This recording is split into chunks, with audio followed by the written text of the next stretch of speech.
నమస్కారం. ఏసీఎన్ వార్తలకు స్వాగతం. ముందుగా ముఖ్యాంశాలు.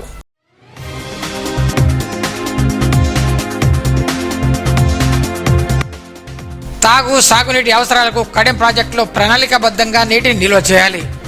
అధికారులను ఆదేశించిన మంత్రివర్గ బృందం.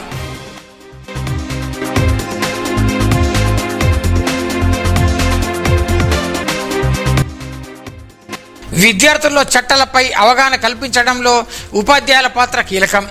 జిల్లా ప్రధాన న్యాయమూర్తి శ్రీవాణి.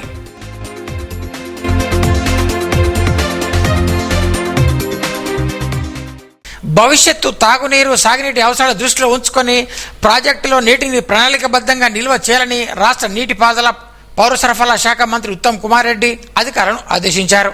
ఇటీవల కురిసిన భారీ వర్షాల వల్ల నేపథ్యంలో కడెం ప్రాజెక్టు పరిస్థితిని సమీక్షించేందుకు మంత్రి ఉత్తమ్ కుమార్ రెడ్డి, ఐటీ శాఖ మంత్రి దుద్దిల శ్రీధర్ బాబు, కార్మిక శాఖ మంత్రి గడ్డం వివేక్ వెంకటస్వామితో కలిసి శనివారం ప్రాజెక్టును సందర్శించారు.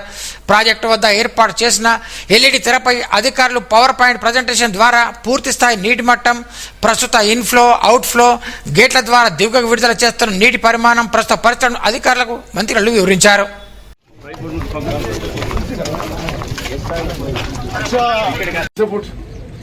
Okay, you come up with a proper proposal for me because it's such a historic project. Total 2.2 km length, sir. 2.2 kilometers, sir. Total length of the అందులో 0.4 km స్పిల్ వే ఉంది, మిగతా ఎక్స్టెండ్. ఇప్పుడు గ్రాస్ కెపాసిటీ ఎంత ఉంది? ఇప్పుడు capacity ఇప్పుడు old 7.603 ఉండేది sir. ఇప్పుడు ఆ గేట్స్ ఆర్ ఫంక్షనింగ్ ఓకేనా? ఫంక్షన్ ప్రాబ్లమ్ లేదు సార్. ఆ S N Reddy was doing the work, he was did okay, complete చేసిందా? Sir, one gate out of 18 is some fully problem, sir. Just 17 operate అవుతున్నాయి. Work starting, sir.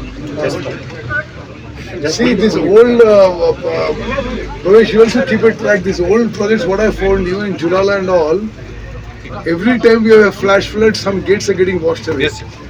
And then we are doing post the accident we are doing. So projects like these, garu gates, police, avarni ropes anni proper ga check cheyandi. And mundu munduna ENC. ఈ సందర్భంగా మంత్రులు మాట్లాడుతూ ప్రజలకు ఎట్టి పరిస్థితుల్లోనూ తాగునీటి ఇబ్బందులు తలెత్తకుండా ముందస్తు చర్యలు తీసుకోవాలని ఆదేశించారు. ఈ సందర్భంగా జిల్లా కలెక్టర్ భవేష్ మిశ్రా ప్రాజెక్టులో సిల్టేషన్ ప్రధాన సమస్యగా మారిందని, సుమారు 7.5 టీఎంసీ సామర్థ్యం కలిగిన ప్రాజెక్టులో దాదాపు 50% వరకు పూడిక పేరుకుపోయిందని, అందువల్ల నిల్వ సామర్థ్యం తగ్గుతుందని వివరించారు. తెలంగాణ రాష్ట్రం గమనించాలి. మేము ఇంతకుముందు అది 1963లో నవభారత నిర్మాణం చేసిన మన మొదట ప్రధాని జవహర్లాల్ నెహ్రూ గారు 1963లో శంకుస్థాపన చేశారు. మరి ఇక్కడికి వచ్చింది ఇది 1949లో కట్టింది. అంటే ఈ ప్రాజెక్టు సుమారు ఇప్పుడు 77 ఏళ్ళు అయింది ఈ ప్రాజెక్టు. ఇక్కడికి వెళ్ళి ఎల్లంపల్లి పోతున్నాం. ఎల్లంపల్లి గౌరవనీయులు రాజశేఖర రెడ్డి గారు 2005లో శంకుస్థాపన చేసింది, కాంగ్రెస్ హయాంలో నిర్మించింది. ఈ 3 ప్రాజెక్టు కూడా చెక్కు చెదరకుండా ఏ విధంగా ఉన్నాయి. మరి గత ప్రభుత్వంలో నిర్మించిన మేడిగడ్డ అన్నారం సుందిల్ల బ్యారేజ్లో 2016 మొదలుపెట్టి 2019 పూర్తయితే ఏ విధంగా మరి పూర్తిగా మరి కూలిపోయినాయో యావత్ తెలంగాణ సమాజం గమనించాలని చెప్పి మరోమారు విజ్ఞప్తి చేస్తున్నాం. ఈరోజు మేము వచ్చిన కారణం గోదావరి నదిలో మరి వస్తున్న ప్రవాహాన్ని ఏ విధంగా మరి వ్యవసాయానికి కానీ త్రాగునీరు కానీ ఎఫెక్టివ్గా యూజ్ చేసుకోవడానికి ప్రణాళిక చేయడానికి చేపట్టాలని డ్యామ్ సేఫ్టీ అధికారులు నిన్ననే మరి ఇరిగేషన్ అధికారులతో కూర్చొని నిర్ణయం చేశారు. దాంట్లో మధ్యలో బీజేపీ వచ్చింది. డ్యామ్ సేఫ్టీ అథారిటీని మీరు పోవద్దు, రాష్ట్ర ప్రభుత్వం సంబంధించిన వాళ్ళే నిర్ణయం చేయాలని ఆలోచన చేశారు. ఈరోజు వాళ్ళు ఇంకో సైడ్ ఇంజనీర్లు అయిపోయారు. ఈ ఇంజనీర్లు ఆ ఇంజనీర్లు కలుసుకొని ఇద్దరు కలుసుకొని మనకు సంబంధించి తెలంగాణ రాష్ట్రానికి సంబంధించిన బ్యారేజీలని ఏం చేద్దాం అనుకుంటున్నారో చెప్పాలి. ఏం చేసే శాస్త్రీయబద్ధంగా పోవాలనే ఆలోచన దృక్పథం. ప్రత్యేకంగా ఉత్తమ్ కుమార్ రెడ్డి గారు మరి ప్రతిరోజు ప్రతినిత్యం కూడా ఈ బ్యారేజ్ ఈ డ్యాము ఏ నీటిని ఏ విధంగా ఉపయోగించాలి, రైతులకు ఏ విధంగా మరి నీరు అందించాలి, పంటను కాపాడాలనే ప్రయత్నం చేస్తాం. సో మనం చాలా అంటే కొంత రిస్క్ తోటి ప్రతి సంవత్సరం ఇక్కడ మేనేజ్ చేస్తున్నాం. అంటే లాస్ట్ టైం కూడా నేను ఎమ్మెల్యే గారికి చెప్పాను, ఇఫ్ ఇట్ కమ్స్ టు 674 అప్పుడు ఆల్టర్నేట్ డే మనం వాటర్ ఇవ్వాల్సి వస్తుంది. And this is one of the highest silted projects. అంటే 7.5లో ఆల్మోస్ట్ 50% పోయింది. So that's an issue. So you are saying that we should not do desiltation because it will... No, చేయాలి sir. విద్యార్థుల్లో చట్టాలపై అవగాహన కల్పించడంలో ఉపాధ్యాయుల పాత్ర కీలకమని జిల్లా ప్రధాన న్యాయమూర్తి శ్రీవాణి అన్నారు. శనివారం జిల్లా కలెక్టర్ కార్యాలయంలో జిల్లా న్యాయ సేవా సంఘం ఆధ్వర్యంలో నిర్వహించిన ఉపాధ్యాయుల అవగాహన కార్యక్రమానికి ఆమె ముఖ్య అతిథిగా హాజరయ్యారు. ఈ సందర్భంగా మాట్లాడుతూ పిల్లల సంరక్షణ చట్టం, బాలలపై లైంగిక నేరాల నిరోధక చట్టం వంటి చట్టాల ప్రాముఖ్యతను వివరించారు. ఆడపిల్లలు తమ హక్కులు చట్టాలపై పూర్తి అవగాహన కలిగి ఉండి అన్ని రంగాల్లో ముందర నిలవాలని సూచించారు. ఈ కార్యక్రమంలో సీనియర్ సివిల్ జడ్జి రాధిక, జిల్లా విద్యాశాఖ అధికారి దర్శనం భోజన్న తదితరులు పాల్గొన్నారు. మనకు మన సమాజంలో ఎక్కువగా అది చాలా మందికి తెలియదు. ఉచితంగా మనం న్యాయం పొందవచ్చు. ఏ ఇష్యూ ఎక్కువ అమ్మాయిలు చదువుకుంటున్నారు గవర్నమెంట్ స్కూల్లో అని అది సార్ ఏ ఉద్దేశంతో చెప్పారో తెలియదు. It's really blessed. ఎందుకంటే గవర్నమెంట్ స్కూల్లో చదువుతున్న అమ్మాయిలు ఎక్కువ మంది ఉన్నారు అంటే ఒక అమ్మాయి చదువుకుంది, ఒక అమ్మాయికి ఒక జ్ఞానం ఉంది, ఒక అమ్మాయికి లీగల్ గా కొన్ని విషయాలు తెలిసినాయి అంటే ఆ కుటుంబంలో ఉన్న అందరికీ తెలిసినట్టు. అబ్బాయి అయినా ఇంట్లో అన్ని షేర్ చేస్తాడు చేయడం, కానీ అమ్మాయికి ఏదైనా ఒక ప్రాబ్లం వచ్చినా ఏదో వచ్చినా మొత్తం ఫ్యామిలీ అందరికి ఒక ఎడ్యుకేట్ అయితే పిల్లలందరికీ నేర్పిస్తుంది, పిల్లలతో అత్తగారింట్లో అందరికీ నేర్పిస్తుంది. సో గర్ల్స్ ఎక్కువ మంది ఉండడం ఒక విధమైన అదృష్టం. సో ఉన్న గర్ల్స్ అందరికీ, మీ స్కూల్లో చదువుకుంటున్న ఆడపిల్లలందరికీ మంచి చెడు అనేది క్లియర్ గా ఎక్స్ప్లెయిన్ చేయడానికి ప్రయత్నించారు. అండ్ యాక్చువల్లీ అనిపిస్తుంది ఎందుకు అందరి పిల్లలు ఒకేలా ఉన్నా కొన్ని డిఫరెన్సెస్ ఉంటాయి. మీరు ఐడెంటిఫై చేస్తారు. కొంతమంది పిల్లలు చాలా షార్ప్ ఉంటారు, కొంతమంది డైగా ఉంటారు, కొంతమంది చెప్పగానే క్విక్ గా క్యాచ్ చేస్తారు, కొంతమంది 4 సార్లు చెప్తే కానీ క్యాచ్ చేయలేదు. సో ఇమీడియట్ గా మనకి ఏంటో ఆబ్వియస్ గా చిన్న ఫ్రస్ట్రేషన్ వస్తుంది. బట్ మనకి ఇలా ఉన్నారు పిల్లలు అన్న దానికన్నా ఎందుకు ఇలా ఉన్నారు అన్న దాన్ని మనం ఆలోచించగలిగితే మాకు వీకెండ్ దిగేది. మీరు అందరు క్లాస్ లో అందరి పిల్లలు ఒకేలా ఉండదు, అలాగే అందరి పిల్లలతో మీకు ప్రాబ్లం ఉండదు. 40 మెంబర్స్ క్లాస్ లో ఉంటే అరౌండ్ 35 బాగుంటే ఒక 5 to 10 members back bench students అని అంటారు, లేదా డల్ స్టూడెంట్స్ అని అంటారు కదా. మీరు ఆ 10 మెంబర్స్ మీద మీరు ఎక్కువ కాన్సన్ట్రేట్ చేస్తే in all means at education అవ్వండి, వాళ్ళ బ్యాక్గ్రౌండ్ ఏంటి, ఫస్ట్ ఆఫ్ ఆల్ ఇంట్లో బ్రాటప్ చాలా ఇంపాక్ట్ ఉంటుంది. పిల్లలకి వాళ్ళకి తెలియదు. ఎవరు కూడా పుట్టదు వరకు ఒక మాట ఉంటుంది, పుట్టంగానే ఎవరు నేరస్తులు కాదు. నో బడీ బార్న్ క్రిమినల్, ఎవరు బ్రాన్ చేస్తూ పుట్టారు. వాళ్ళు పెరిగిన వాతావరణంలో వాళ్ళకున్న ఫైనాన్షియల్ సోషల్ ఈ స్టేటస్ వల్ల పేరెంట్స్ వల్ల వాళ్ళలో ఉన్న మెంటాలిటీ మారిపోయి క్రిమినల్స్ గా తయారవుతారు. So please teachers, I request all the teachers, ఎప్పుడైనా పిల్లలు కోప్పడుతున్నా వాళ్ళ బిహేవియర్ అయినా అబ్నార్మల్ గా అనిపించినా, వీడు ఇలా అబ్నార్మల్ గా బిహేవ్ చేస్తాడు, వీడింటి మారడు అన్న దానికన్నా please concentrate, please try to root ఏంటి అని చూడండి. Why they are behaving like that, వాళ్ళకి ఏం చేస్తే మారుతారు.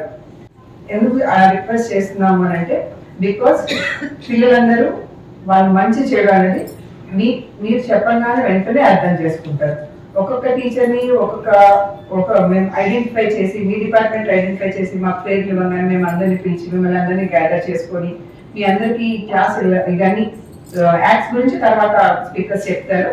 వాళ్ళందరూ మీకు చెప్పింది ప్లీజ్ ట్రై టు ఇంప్లిమెంట్, వీలైనంత వరకు మీరు ఇంప్లిమెంట్ చేయడానికి ట్రై.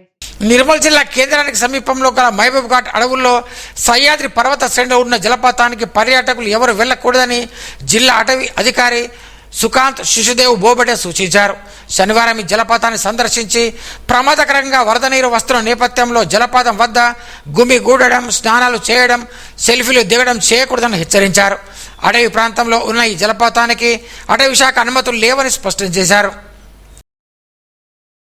కడెం ప్రాజెక్టు సంద్ర కోసం జిల్లాకు వచ్చేసిన రాష్ట్ర మంత్రులకు శనివారం జిల్లాలో ఘన స్వాగతం లభించింది.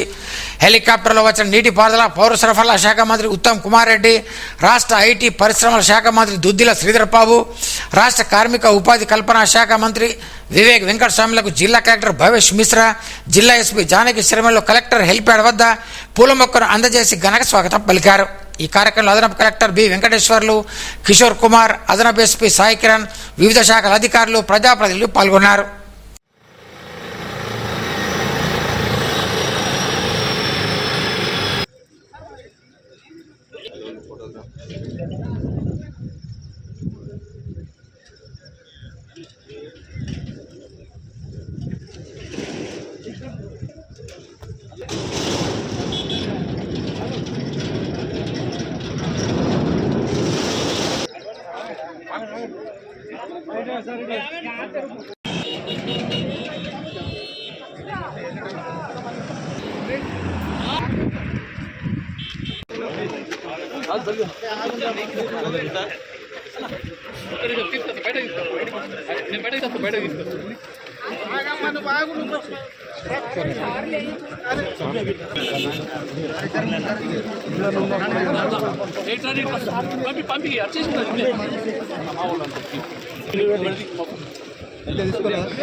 Nirmal RTC depot employees union నూతన కమిటీ సభ్యులు శనివారం డిపో మేనేజర్ కె పండరిని మర్యాదపూర్వకంగా కలుసుకొని పరిచయ కార్యక్రమం నిర్వహించారు.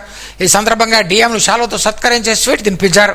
ఈ కార్యక్రమంలో Adilabad regional secretary MD Abid Basha, union depot అధ్యక్షులు Ramesh, working president Rajeshwar, chairman కార్యదర్శి కేకే దాస్, కోశాధికారి విఎల్ రావు, గ్యారేజ్ కార్యదర్శి వెంకటరమణ తదితరులు పాల్గొన్నారు. సారంగపూర్ మండలం స్వర్ణ ఆశ్రమ పాఠశాలను ఎంపీ అజీజ్ ఖాన్ గ్రామ సర్పంచ్ మల్లేష్తో కలిసి సందర్శించారు. ఈ సందర్భంగా వసతి గృహంలో శుభ్రత పాటించడంతో పాటు విద్యార్థులకు మెనూ ప్రకారం భోజనం అందించాలని సూచించారు. పంచాయతీ కార్యదర్శి ప్రేమలత సిబ్బంది పాల్గొన్నారు. నిర్మల్ పట్టణంలోని బంగల్పేట మహాలక్ష్మి అమ్మవారి ఆలయంలో ఆషాఢ మాస బోనాలను పురస్కరించుకొని అన్ని ఏర్పాట్లు చేసినట్లు ఆలయ కమిటీ చైర్మన్ కాలరాజు తెలిపారు. ఈ మాసంలో 2 ఆదివారాలు రానున్న నేపథ్యంలో భక్తుల రాకను దృష్టిలో పెట్టుకుని ఏర్పాట్లు చేసినట్టు పేర్కొన్నారు. బంగల్పేట్ మహాలక్ష్మి అమ్మవారి ఆలయం వద్ద ఈ ఆదివారము ఆషాఢ మాసము సందర్భంగా బోనాలు సమర్పించుకోవడానికి వచ్చే భక్తులకు ఎలాంటి ఇబ్బందులు కలగకుండా ఆలయ కమిటీ ఆధ్వర్యంలో ఏర్పాట్లు చేయడం జరిగింది. నిర్మల్ పట్టణ ప్రజల పాటు చుట్టుపక్కల గ్రామాల నుండి సైతం భక్తులు పెద్ద సంఖ్య వచ్చే అవకాశం ఉండడం దానికి అనుగుణంగా ఏర్పాట్లు చేయడం జరిగింది. ఇక్కడికి ఆలయ పరిసరాల్లో పిచ్చి మొక్కలు తొలగించి వన భోజనాలకు వచ్చే భక్తులకు సౌకర్యవంతంగా ఏర్పాట్లు చేయడం జరిగింది. భక్తులు విజయవంతంగా అమ్మవారికి దర్శించుకొని బోనం దర్శించుకొని విజయవంతం చేయగలని విద్యారంగ సమస్యల పరిష్కారం కోసం నిర్మల్ జిల్లాకు చెందిన తెలంగాణ ప్రాంత ఉపాధ్యాయ సంఘం నేతలు హైదరాబాద్లో జరిగే ధర్నాకు తరలి వెళ్లారు. ఇందులో నాయకులు శశిరాజ్, సుదర్శన్, రాజేశ్వర్, జయరాజ్, జైస్వాల్, విఠల్ రెడ్డి, పండరి, రాజేశ్వర్ తదితరులు ఉన్నారు. నిర్మల్ దేవరకోట శ్రీ లక్ష్మీ వెంకటేశ్వర స్వామి ఆలయంలో శనివారాన్ని పురస్కరించుకొని ప్రత్యేక పూజలు చేశారు. ఆలయ కమిటీ చైర్మన్ ఆమడి శ్రీనివాస్ ఆధ్వర్యంలో సుప్రభాత సేవతో పాటు పల్లకి ఊరేగింపు కార్యక్రమాన్ని ఘనంగా నిర్వహించారు. స్వామివారిని పల్లకిలో కూర్చోబెట్టి ఆలయం చుట్టూ గోవింద నామస్మరణతో ప్రదక్షిణ చేశారు. అనంతరం అన్నదానం చేశారు. ఈ కార్యక్రమంలో ఆలయ కమిటీ సభ్యులతో పాటు పెద్ద సంఖ్యలో భక్తులు పాల్గొన్నారు.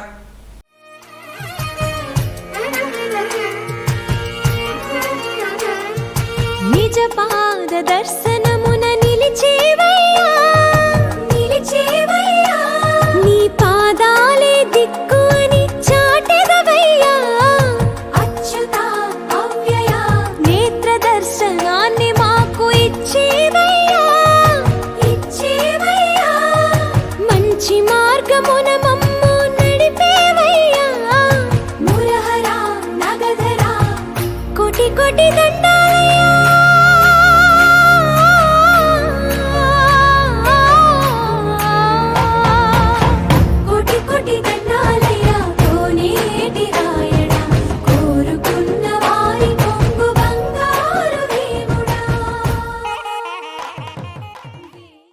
వార్తలు ముగించే ముందు ముఖ్యాంశాలు మరోసారి.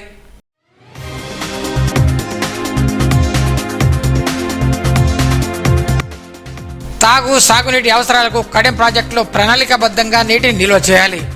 అధికారులను ఆదేశించిన మంత్రివర్గ బృందం.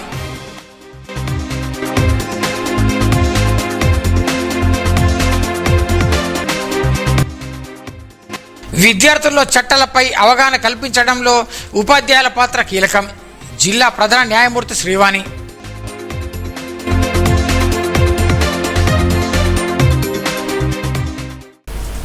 ఈ వార్తలు ఇంతటితో సమాప్తం. తిరిగి రేపు ఇదే వేళ కలుసుకుందాం. అంతవరకు సెలవు. నమస్కారం.